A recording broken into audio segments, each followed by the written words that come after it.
League of Legends is a massively popular game. At the time I'm recording this intro, we got about 2.5 million people playing it, but that doesn't mean that the people that are here actually want to be here. League in my friend group goes by another, perhaps more apt name, Cock and Ball Torture. Every time I play this game, at the end of the night, there's at least one guy in call that's like drafting up his suicide note. You can just tell. But my cock is indestructible. You might catch me going solo queue norms on the weekends, and somehow, through some fucking miracle, I am having the time of my life out here. I think I'm the only guy that knows how to do that. Like, that's why I'm here. I'm gonna teach you how to have fun in League of Legends. Like, fucking trademark. Hi, hello. This video got delayed really bad, I'm sorry about that. I have a lot of excuses that aren't interesting enough to mention, and also this is like try number 87 to voice this shit over because I have no talent. So we're just gonna keep it simple. You hit them with the stick.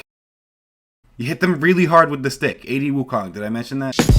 Now you might be thinking, oh yeah, whatever, I tried AD Wukong, that shit was boring. But trust me, you didn't play it like this. A lot of people pick up AD Wukong and just pussy out with fighter items. And yeah, I get that you don't want to stray away from the original identity of the character, but this is not a good build. And you don't know it yet, but this is why you keep fucking up your AD Wukong games. You guys are like building up this tower out of the world's shittiest blocks, and then you knock it over, you get mad and you say shit like, fuck this block tower. I never liked this block tower. Block towers aren't even all that strong in this meta. That's bullshit. This is how you build a fucking block tower. Yes, this is high risk, high reward. Yes, this is harder to play correctly, and yeah, this is inconsistent. If you suck, but if you get the gameplay loop of AD Wukong in your muscle memory, you will never go back to this boring shit in your entire life, and that is a promise. See, here's the problem with this build. These items were built to win.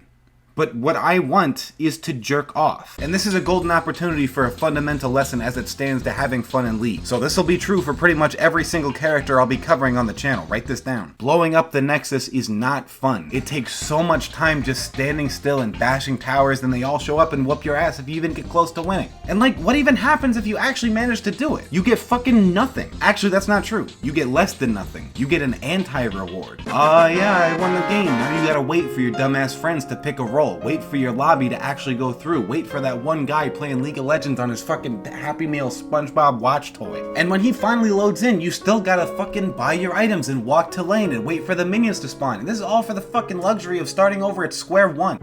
Doesn't that just make you miss being 12-4 in your last game when you were having fun and cracking jokes with your friends instead of focusing super hard on getting every single minion so you can get another tiny snowball going? Fuck that. Blowing up the Nexus is not fun. But you know what is fun? Blowing up Dylan from Arizona after he had a hard day at middle school. That shit never gets old. Your reward for actually winning the game is sitting around and waiting to start a new game. But your reward for killing someone is a higher number on a public scoreboard that shows everyone else in your Discord call just how big your cock really is. And that is the foundation upon which this Wukong video is built. We're gonna make this number go whoosh, and here's how we're gonna do it. Our mythic for Wukong is Duskblade, absolutely no exceptions. It's got full AD stats, which is what you're looking for, and it makes you go invisible after you get a kill. Now that passive probably sounds pretty good already, but it's specifically good on Wukong because your W also makes you go invisible. And we're gonna have enough burst damage on this build to get really dirty improvised kills. And that means you're gonna be able to quickly and easily chain these procs of Duskblade invisibility together by taking advantage of the untargetable frames from both sources to wait out your cooldowns and blow up the next guy in line. So considering all those effects, a proper teamfight on AD Wukong should look something like this.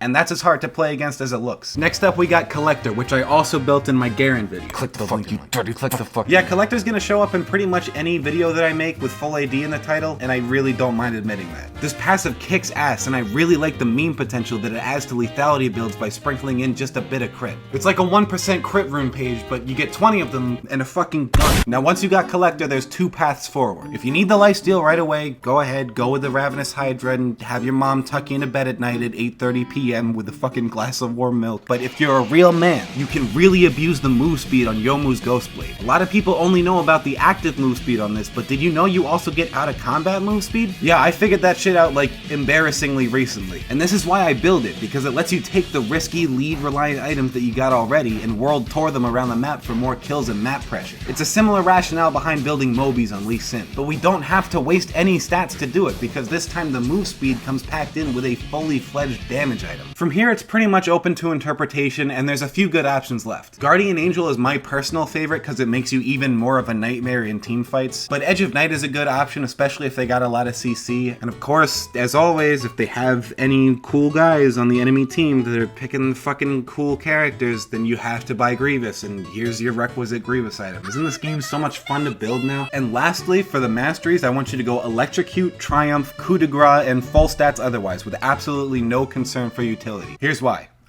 List format we have. Electrocute procs real easy with the E-Auto-Q combo. Triumph incentivizes a high-risk offensive-defense philosophy, and Coup de Grace helps you execute earlier with Collector. It all works together to make your central game plan an attainable reality. In other words, you hit them with the stick. You hit them really hard with the stick. I've been playing Wukong for a long time, and I'll be the first person to tell you that this character is easy as shit, but that doesn't mean there's no room whatsoever for skill expression. So let's start this out really simple. E-Auto-Q procs Electrocute and gives you a really obvious point at which you can decide whether to finish out the kill or dip out of it and call it a trade. This is called the Banana Slam. It's good for lane pressure if for some reason you're subjecting yourself to laning in this game, and it's your bread and butter for pretty much every Wukong strategy known to man. It's especially effective on Assassin Wukong because sometimes they just die in 3 hits. Holy fuck. It's been a little while since I saw that clip. But let's build on that. Still nothing special or groundbreaking yet, but I want to cover all the bases. Say you're ganking and you want to catch the enemy laner off guard. You can use W to go invisible in the bush and then reappear in E range, and there you go, combo's longer. But you already knew this. Honestly, I'm bored as hell telling you this. Everybody's been playing Wukong the same way since he came out, and if you know how to dress yourself in the morning, you can pull off a gank like this. But the reason I'm telling you this right now is because Wukong's W got changed a little while ago, and now we can take these fundamentals and completely flip them. Ever since the change, the decoy you place will copy your auto attacks, your Q, and your ultimate. So now when we look at this gank, we actually got 2 options. You could do the standard old Wukong strategy and catch him by surprise. Or you could save your W and give him advanced warning as a trade-off, but then open up the opportunity to decoy when your E connects so they can copy both your auto and your Q for 30% more damage on both. And this is the most basic version of a principle that will show up a lot playing Wukong post-rework. Do I decoy now to escape damage, or do I save it for my cooldown so that I can damage them? Do I decoy here to double up on ults for a wider spread, or do I do it here to catch them off guard with the initial ult while they're grouped up? See, look at that. Now this character has some extra depth. Now you're a genius. Alright, the last thing I'm going to show you here is Wukong's most advanced combo. But, I mean, it's Wukong, so I think you're going to be fine. First, you got to get into a bush. This combo only really works if they run into it. Now you can use decoy and double auto, double Q, E, and double ult in like less than a second. And just look at this. This man is in monkey hell, and that's what it's all about. If you learn how to use your decoy with maximum effectiveness like this, you can turn a simple character like Wukong into the absolute menace that you see before you today. Wukong fucking sucks in the jungle. Don't ever go in the jungle. You seriously have no choice but to spend your whole time ganking because this dude cannot take his camps, he can't take the dragon, he can't take the scuttle, he couldn't take a goddamn nap if you picked him in the jungle. If you queued up for this position, you just have to pull out your nuts and risk it all if you want to stay relevant, and honestly, that's kind of the best part about Wukong jungle for me. If that's not your thing, then go ahead, go to lane. But whatever you do, don't look to me for a jungle path because I think I literally do something different every game. Just clear all the camps that are near the site of your next murder, wherever that is, and then smite anything and everything and get the fuck out of the jungle as fast as you can. Yeah, that's the whole section. I better not catch you in the jungle.